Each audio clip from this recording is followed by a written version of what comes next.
আসসালামু আলাইকুম ওরহমতুল্লাহ। আজকের এই ভিডিওতে আমরা জানব ইসলামের দ্বিতীয় খলিফা সাহাবী উমর রাদিয়াল্লাহু তাআলা আনহু এর জীবনের কিছু গুরুত্বপূর্ণ ঘটনা।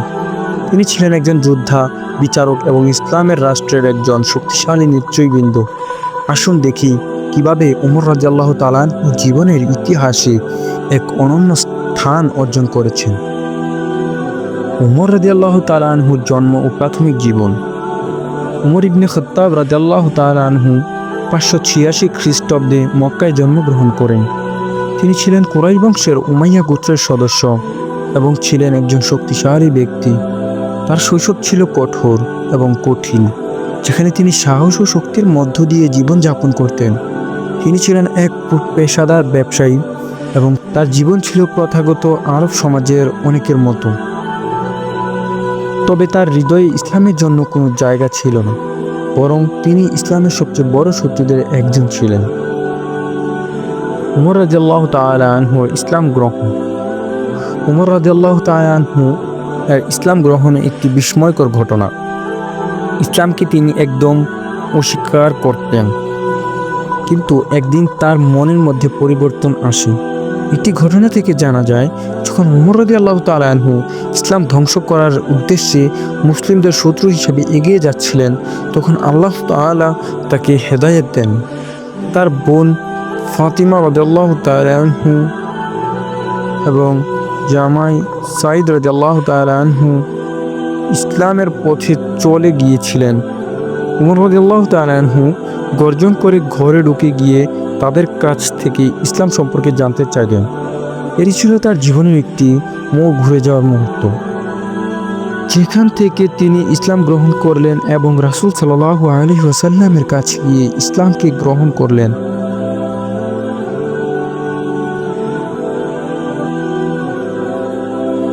উমর রাদিয়াল্লাহু তাআলা আনহু বলেছিলেন, এখন আমি সত্যকে পেয়ে গেলাম।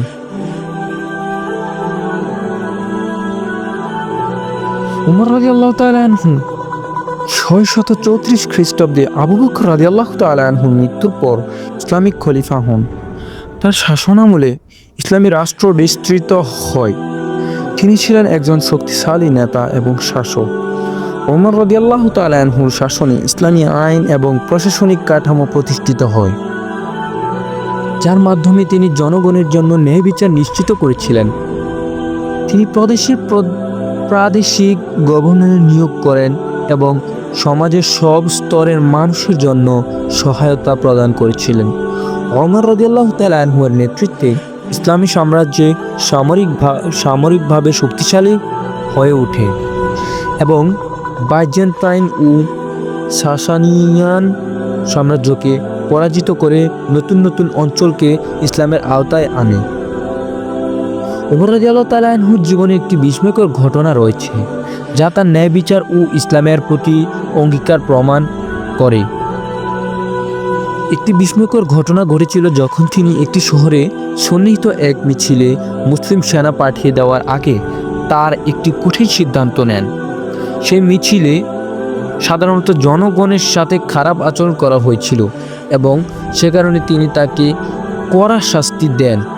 এছাড়া তিনি একদিন মক্কায় প্রস্থান করতে গিয়ে তিনি কাউকে তার ঘরবাড়ি কিংবা জমি বুঝিয়ে দেন, কারণ তিনি সঠিক পথে থাকতে চেয়েছিলেন এবং সাধারণ মুসলিম জনগণের প্রতি ন্যায় বিচারের জন্য লড়াই করতেন। তিনি এমন একজন নেতৃবৃন্দ ছিলেন যিনি নিজেকে সর্বদা জনগণের সেবায় নিয়োজিত রেখেছিলেন। ওমর রাদিয়াল্লাহু তাআলা আনহু এর মৃত্যু এক শোকজনক ঘটনা।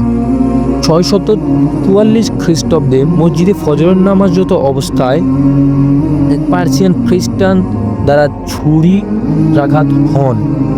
তার শরীরে 3টি আঘাত ছিল, যা তাকে মাত্র 3 দিন বেঁচে থাকার সুযোগ দেয়।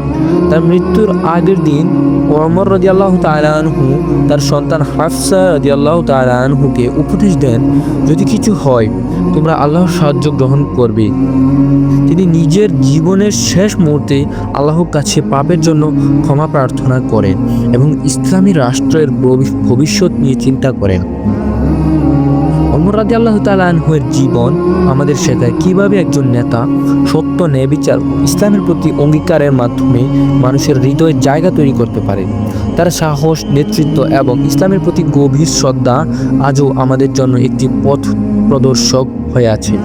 আল্লাহ আমাদের সবাইকে ওমর রাদিয়াল্লাহু তাআলা আনহু এর মতো মহান সাহাবীদের অনুসরণ করার তৌফিক দান করো। আমরা সকলেই বলি আমিন। আর এরকমই বিভিন্ন সাহাবীদের জীবনী আমাদের এই চ্যানেলে প্রতিনিয়ত আপলোড হবে। যদি আপনি শুনতে ইচ্ছুক হন কিংবা আপনার শুনতে ভালো লাগে, তাহলে আমাদের চ্যানেলটিকে সাবস্ক্রাইব করে আমাদের পাশে থাকবেন। আসসালামু আলাইকুম ওয়া রাহমাতুল্লাহ।